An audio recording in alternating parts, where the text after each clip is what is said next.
Very good morning to all of you. Now, today we will discuss the topic biomolecules. This is of chemistry chapter, class 12 का chapter है biomolecules. ठीक है, तो आपको नाम से ही पता चल जाएगा कि इसमें कुछ बायोलॉजिकल वर्ड्स होंगे और कुछ केमिस्ट्री का. ठीक है ना. Bio means biology, molecules, molecules हम लोग कहाँ जानते हैं? केमिस्ट्री में जानते हैं. केमिस्ट्री में एटम्स मॉलिक्यूल्स होता है. So this is the combination, actually this is the combination of bio, some portion of bio and chemistry. ठीक है. Now most amazing thing about living system. Living system जो हम लोग जानते हैं क्या चीज़ से बनता है? सेल से. ठीक है, चाहे वो प्लांट्स हो चाहे एनिमल्स हो, लेकिन ये वो लिविंग है तो क्या चीज़ से बनता है? सेल से. लेकिन सेल फिर क्या चीज़ से बनता है? एटम से. ठीक है. So most amazing thing about a living system is that it is composed of non living atoms and molecules. ठीक है. लिविंग थिंग जो है क्या चीज़ से बनता है? Non living atoms and molecules से. So what is the definition actually of biochemistry? Biochemistry is a study of what goes on within the living system. Living system में actually क्या है, उसमें है क्या. ठीक है, उसके बारे में आज हम लोग जानेंगे. और कैसे वर्क करता है, उसके डिफिशियंसी से क्या होता है, ये सबको आज हम लोग जानेंगे इस चैप्टर में. Now it will involve molecules important for biological process. Biological process में कौन कौन सा molecules important है उसके बारे में हम लोग जानेंगे. ठीक है. तो बायोकेमिस्ट्री क्या है आप जान गए. अब बायोकेमिस्ट्री को हम लोग दो भाग में डिवाइड कर सकते हैं, इसको क्लासीफाई कर सकते हैं, bio organic and bio inorganic. ठीक है. तो बायो इनऑर्गेनिक अभी हम लोग को नहीं जानना है. इस 12 तक में हम लोग को बायो इनऑर्गेनिक के बारे में उतनी जानकारी नहीं रखनी है, लेकिन बायो ऑर्गेनिक को अच्छा से जानना है. ठीक है. तो बायो ऑर्गेनिक में इसके जो मॉलिक्यूल्स हैं क्या होता है, कुछ बहुत ही इंपॉर्टेंट है और कुछ अदर है. इंपॉर्टेंट वो भी है, लेकिन अभी 12 में हमको क्या क्या जानना है, इसका जो बहुत इंपॉर्टेंट पार्ट है that is carbohydrates, proteins, nucleic acid और अदर्स में क्या क्या है? लिपिड्स है, विटामिन्स है, हार्मोन्स है. तो अभी हम लोग बहुत इंपॉर्टेंट क्या है, कार्बोहाइड्रेट जानेंगे, प्रोटीन जानेंगे, न्यूक्लिक एसिड भी आपको एनसीईआरटी में दिया और विटामिन्स के बारे में भी आपको जानना है. ठीक है. जानना तो सब है, लेकिन पहले हम लोग इसको स्टडी करेंगे and after that we will study this hormones, lipids and so on. Now first of all सबसे पहले हम लोग क्या देखेंगे? कार्बोहाइड्रेट जो सबसे ही इंपॉर्टेंट है, उसको आज हम लोग थोड़ा सा जानेंगे कि एक्चुअली ये है क्या. सो कार्बोहाइड्रेट्स, तो जैसा नाम है carbohydrate. So what is the definition of carbohydrates? These are hydrates of carbon. Hydrate mean water molecule रहेगा. So these are the क्या चीज? Carbohydrate. Carbohydrates are the hydrates of carbon. ठीक है. हाइड्रेट्स मतलब वाटर हो गया और कार्बन के साथ यदि वो जुड़ा हुआ है. General formula is written as CX. देखिए इसको, CX and H2O Y. CX and H2O Y. General formula is CX H2O Y means hydrate of carbon. This is the general formula for carbohydrate. Now the structure that are known to satisfy this formula are, इसको जो satisfy करता है, यदि general formula carbohydrate का ये है तो क्या होगा? जो भी मॉलिक्यूल इसको सेटिस्फाई करेगा वो क्या होगा? वो कार्बोहाइड्रेट होगा. For example glucose. ग्लूकोज का फार्मूला क्या होता है? C6H12O6. ठीक है. इसको यदि फार्मूला में पुट करेंगे C6H2O6. ठीक है. XX सेम भी हो सकता है, XY सेम भी हो सकता है और XY अलग भी हो सकता है. यहाँ पे क्या है? दोनों सेम है. तो इस तरह से आप पुट करेंगे C6H2O6. तो क्या आ जाएगा आपका? C6H12O6. So what is this? Now this is carbohydrate. Fructose. Fructose is another example of this carbohydrate. Now formula is also C6H12O6. इसका भी फॉर्मूला क्या होता है? C6H12O6. लेकिन अंतर क्या है ग्लूकोज और फ्रक्टोज में? ग्लूकोज में अभी आप जानेंगे, ग्लूकोज में एल्डिहाइड ग्रुप रहता है और फ्रक्टोज में कीटोनिक ग्रुप होता है. ठीक है, अभी हम लोग स्टडी करेंगे, लेकिन फॉर्मूला दोनों का ही क्या होता है, C6H12O6। तो दोनों क्या है, इसको ओबे कर रहा है जनरल फॉर्मूला का, so both are carbohydrate. Now one more example is sucrose. एक और एग्जांपल देख लीजिए जो इस फॉर्मूला को ओबे करता है, एंड दैट इज कार्बोहाइड्रेट। जो इसको फॉलो करेगा वो क्या होगा, carbohydrate. Sucrose C12H22 and O11 क्या हो जाएगा, C12H2O, ठीक है, C12 हो गया, H22 हो गया, O11। सो ये भी क्या है, इस फॉर्मूला को जनरल फॉर्मूला पे बेस्ड है, ठीक है, फॉलो कर रहा है। सो सुक्रोज इज ऑल्सो कार्बोहाइड्रेट। लेकिन यहीं पे आकर के कंप्लीट नहीं होता इसका फॉर्मूला। हुआ क्या, देखा गया there are many molecules that satisfy similar criteria but are not carbohydrate. लेकिन देखा गया कि कुछ मॉलिक्यूल ऐसा भी है जो इस जनरल फॉर्मूला को तो फॉलो कर रहा है लेकिन वो कार्बोहाइड्रेट नहीं है। एग्जाम्पल इज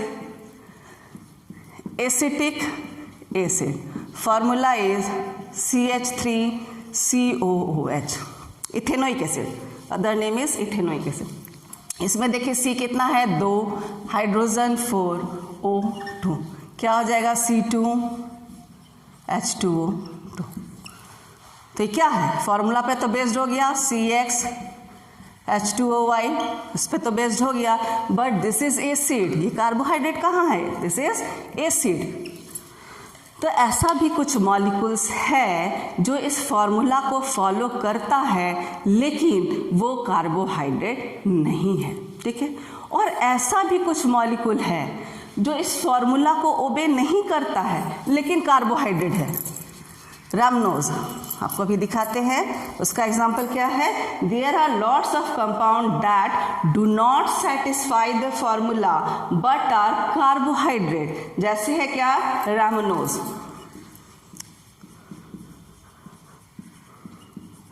ये फॉर्मूला को ओबे नहीं करता है, जनरल फॉर्मूला पे इसका जो फॉर्मूला है, केमिकल फॉर्मूला क्या है, C6H12O5, ठीक है, इस पर सूट नहीं करता है, ठीक है ना, जनरल फॉर्मूला में ये नहीं बैठता है, बट दिस इज कार्बोहाइड्रेट। तो अब क्या हो गया, कुछ ऐसा मॉलिक्यूल है जो फॉर्मूला को नहीं फॉलो करता है लेकिन कार्बोहाइड्रेट है, और कुछ ऐसा है जो कार्बोहाइड्रेट है लेकिन फॉर्मूला को फॉलो नहीं करता है। तो जो हम डेफिनेशन अभी बताए that carbohydrates are the hydrate of carbon, actually this definition is not correct, ठीक है। तो ये डेफिनेशन को हटा दिया गया ना। What is the definition now, तो अब डेफिनेशन क्या उसको जानना होगा। सो मॉडर्न डेफिनेशन, जिसको आप मॉडर्न डेफिनेशन कह सकते हैं, carbohydrates are optically active polyhydroxy, word ध्यान दीजिएगा, ऑप्टिकली एक्टिव, ठीक है, optically active polyhydroxy, optically active polyhydroxy, aldehyde और कीटोन, एल्डिहाइड और कीटोन। मतलब समझिए इसका क्या हुआ, ऑप्टिकली एक्टिव, ऑप्टिकली एक्टिव मतलब उसमें कायरल कार्बन होगा, जिस कार्बन के चारों तरफ अलग अलग ग्रुप अटैच रहता है, वो क्या करता है, मिरर इमेज देता है, and that is chiral carbon. तो उसको क्या कहा जाता है, ऑप्टिकली एक्टिव। तो क्या होता है, carbohydrate is optically active, okay. Polyhydroxy, hydroxy means OH group रहेगा, पॉली मीन्स मेनी, तो बहुत सारा उसमें क्या रहेगा, OH ग्रुप अटैच रहेगा, मेनी, ओके, पॉलीहाइड्रोक्सी। एल्डिहाइड और कीटोन, या तो उसमें CHO ग्रुप रहेगा या तो उसमें कीटोनिक ग्रुप रहेगा। Is it clear. तो कार्बोहाइड्रेट क्या है, या carbohydrates are optically active polyhydroxy, aldehyde और कीटोन, ठीक है, और एनी सच कंपाउंड, और ऐसा कोई भी compound which produce this on hydrolysis, ठीक है, या तो वो स्वयं ऐसा होगा, खुद ऐसा होगा, या तो फिर ऐसा कंपाउंड जो हाइड्रोलिसिस के बाद, हाइड्रोलिसिस मतलब आपको पता है वाटर मॉलिक्यूल को ऐड करना है और ये होता है in the presence of acid, तो आप H3O+ भी लिख सकते हैं, water in presence of acid. तो ऐसा compound which upon hydrolysis give this type of compounds, ठीक है। तो इसको क्या कहा जाता है, this is the modern definition of carbohydrate. फिर से देख लीजिए, अब समझ में आ जाएगा।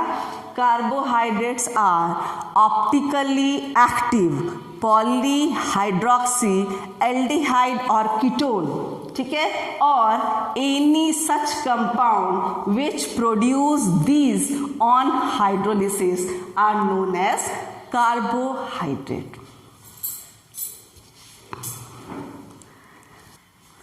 Now say some examples of carbohydrate। अभी तो आपको बताए थे कार्बोहाइड्रेट में ग्लूकोज है, फ्रक्टोज है, सुक्रोज है, ठीक है। So first we will take one example, glucose. बहुत ही इंपॉर्टेंट है और बहुत ही नोन वर्ड है, आप लोग के लिए भी बहुत दिन से ग्लूकोज सुन रहे हैं। Now first is your plus D glucose. अभी आपको बताएंगे प्लस क्या है, डी क्या है। सो ग्लूकोज, ग्लूकोज फॉर्मूला अभी आपको बताया था C6H12O6, ठीक है। क्या क्या लगा हुआ है, plus D, plus hyphen D hyphen then glucose C6H12O6 is molecular formula. Now this plays prominent role in biochemistry। Biochemistry में इसका बहुत ही इंपॉर्टेंट रोल है। Most abundant substance in biomolecules। Biomolecules में बहुत सारे के बारे में हम लोग जानेंगे, लेकिन ये बहुत ही abundant है, पाया जाने वाला, ठीक है। Most abundant substance in biomolecules and omnipresent fuel in biology, ठीक है, सर्वभूत सर्वव्यापी, ठीक है। And this is the source of energy. Glucose क्या है, this is the very powerful source of energy, ठीक है। अब इसका स्ट्रक्चर किस तरह का होगा, अभी तो फॉर्मूला हम लोग जान गए, ठीक है ना। इसके स्ट्रक्चर को भी पूरा से हमको 12 में जानना है कि आखिर ये स्ट्रक्चर आया कैसे। अभी आपको ऐसी स्ट्रक्चर आपका बता देते हैं, लेकिन इसको पूरा डिटेल में हम लोग नेक्स्ट क्लास में जानेंगे। नाउ सी, आप ध्यान रखिए C6 है, कैसे बनाएंगे, ऐसे बनाएंगे। सबसे लास्ट में क्या लिख दीजिएगा, CH2OH, 1 प्राइमरी अल्कोहल, उसके बाद 1 2 3 4 CHO। आपको ग्लूकोज जब बताया था तो बताया था इसमें एक एल्डिहाइड ग्रुप होगा, and we know that aldehyde group is terminal group, ठीक है। टर्मिनल मतलब कोई भी टर्मिनल पर ही होगा, या ऊपर या नीचे, लेकिन टर्मिनल पर ही होगा। और आपको कीटोन के बारे में भी पता है, this is non terminal group, कभी भी टर्मिनल पर नहीं होगा। ये चीज़ आप एकदम ध्यान से जान जाइए। तो अभी हम क्या बता रहे हैं, ग्लूकोज में क्या होता है, एल्डिहाइड ग्रुप मतलब कोई टर्मिनल पर होगा। तो एक टर्मिनल पे तो हम प्राइमरी अल्कोहल डाल दिए हैं, तो दूसरे टर्मिनल पे क्या लिखेंगे, CHO। अब आपको याद कैसे रखना है बता दे रहे हैं, यहाँ OH, यहाँ OH, यहाँ H, यहाँ OH, ठीक है। अब यहाँ यदि OH है तो यहाँ पे H लिख दीजिए, OH है तो H लिख दीजिए, H है तो OH लिख दीजिए, और OH है तो H लिख। Now this is the structure of glucose, ठीक है, this is the structure. Now see है, अब ये जो स्टार दिया हुआ है, दिस रिप्रेजेंट कायरल कार्बन। अभी आपको बताए थे कायरल मतलब क्या होता है, जिस कार्बन में चारों ग्रुप जो है वो अलग रहेगा, दैट इज ऑप्टिकली एक्टिव, और उसी को क्या कहा जाता है, कायरल, ठीक है। यहाँ पे कार्बन में देखिए, ये एक ग्रुप है, ये दूसरा ग्रुप है, ये तीसरा, रिमेनिंग क्या हो जाएगा, चौथा ग्रुप। किसी भी कार्बन को आप देख लीजिए, ये कार्बन देखिएगा तो एक ये, एक ये, एक ये और एक ये, तो चारों ग्रुप क्या है, अलग। चारों जो भी लगा हुआ है, जो भी ग्रुपिंग है वो क्या है, अलग है। So this is optically active. Optically active मतलब उसका मिरर इमेज कुछ आएगा। जैसे आप हाथ ले लीजिए, यदि हाथ ऐसे लेंगे, ठीक है, तो इसका मिरर इमेज में क्या आ जाएगा, ये आएगा, ये अंगूठा थंब जो है इस तरफ आ जाएगा। So this is known as optically active, जिसका मिरर इमेज आपको मिलता है। Now see what is the mirror image of this, ठीक है। ये तो वैसे ही रहेगा, H इधर लिखे तो H इधर आ जाएगा, OH इधर है, H will go there. This is the mirror image of D glucose and this is known as L glucose। अब आपको बताएंगे ये D क्या है और L क्या है, उसके बारे में जानिए। ना फर्स्ट सी, इस स्ट्रक्चर में आपको क्या क्या मिला है, 4 कायरल कार्बन, दोनों ही में आपको क्या मिल रहा है, 4 क्या मिल रहा है, कायरल कार्बन। सेकेंड, ग्लूकोज में जो वर्ड लगा है OSE, this is for sugar, sweet in taste. Ose लगा है मतलब वो शुगर होगा, स्वीट इन टेस्ट होगा, ठीक है ना। इन केमिस्ट्री वी नो से दिस सैकराइड, बाद में जाके हम लोग जानेंगे इसी में क्या लगता है, जैसे मोनोसैकराइड, डाइसैकराइड, ये सब हम लोग जानेंगे, ठीक है। सो ओज is for sugar. Now see what is this plus and minus and what is this D and L, ठीक है। आप देखेंगे नीचे से, जब देखेंगे ऊपर से नहीं देखना, ठीक है, नीचे से जब देखेंगे तो second last carbon, this is your first carbon, ठीक है, this is your second carbon. जब नीचे से देखेंगे तो सेकेंड लास्ट कार्बन में यदि राइट साइड में OH है, फिर से हम बता रहे हैं, सेकेंड लास्ट कार्बन में यदि राइट साइड में OH है then this is D, right side में यदि OH है देन दिस इज D, ठीक है। जस्ट नेचुरल है कि ये क्या है, इसका मिरर इमेज है, तो OH कहाँ चला गया, लेफ्ट में, तो दिस इज L, ठीक है। तो ये क्या हो गया, D ग्लूकोज, और ये क्या हो गया, L glucose. Now what is this plus and minus, ये प्लस और माइनस क्या है। नाउ सी, यदि कोई ऑप्टिकली एक्टिव सब्सटेंस है तो वो क्या करेगा, प्लेन पोलराइज्ड लाइट को या तो राइट में शिफ्ट करेगा या तो लेफ्ट में। If it shifts towards right means clockwise then it is plus. यदि कोई सब्सटेंस प्लेन पोलराइज्ड को राइट डायरेक्शन में क्लॉकवाइज में शिफ्ट करता है then it is plus, and if it shifts towards left, किसको, प्लेन पोलराइज्ड को, देन इट इज माइनस। तो यहाँ पे प्लस मतलब हो गया कि जो भी ये मॉलिक्यूल है they shift plane polarised light towards right, and D क्या शो कर रहा है कि जो भी इसका स्ट्रक्चर है उसमें राइट हैंड से सेकेंड लास्ट कार्बन में जो राइट हैंड साइड में है वो क्या है, वो OH है। So now I think so you know what is plus and what is D। D को कभी भी आप ये मत सोचिएगा कि ये प्लेन पोलराइज्ड लाइट के बारे में कुछ बताता है, this is only for this second last carbon OH group, okay. Now see this is all about the structure, बताया आपको स्ट्रक्चर के बारे में डिटेल में हम बाद में जानेंगे कि H क्यों आया, OH क्यों आया, 6 कैसे है, बाद में जानेंगे। Now see sources of glucose, ठीक है, सोर्स क्या है ग्लूकोज का, भी तो हम लोग बताया कि मोस्ट एबंडेंट है, तो इसका सोर्स क्या क्या है। Glucose occurs freely in nature में फ्रीली पाया जाता है, as well as in combined form, ये फ्री भी पाया जाता है और कंबाइंड फॉर्म में भी पाया जाता है। It is present in sweet fruits and honey, जो भी मीठा फल है उसमें आपको ग्लूकोज मिलेगा, and honey will also contain glucose, Honey भी क्या करता है, Honey contains glucose. Ripe grapes contains in it in large amount, ripe grapes में क्या होता है, ग्लूकोज लार्ज अमाउंट में पाया जाता है, ठीक है। Now storage of plus D glucose, ठीक है, इन बायोपॉलीमर में स्टोरेज कहाँ कैसे D ग्लूकोज, ठीक है, स्टार्च, ग्लाइकोजेन, सेल्यूलोज, तीनों में पाया जाता है। Starch means in plant seeds as food, जो भी प्लांट का सीड्स है जिसको हम लोग खाते हैं उसमें स्टार्च रहता है, आलू में भी रहता है, ठीक है, आपको पता होगा स्टार्च, ओके।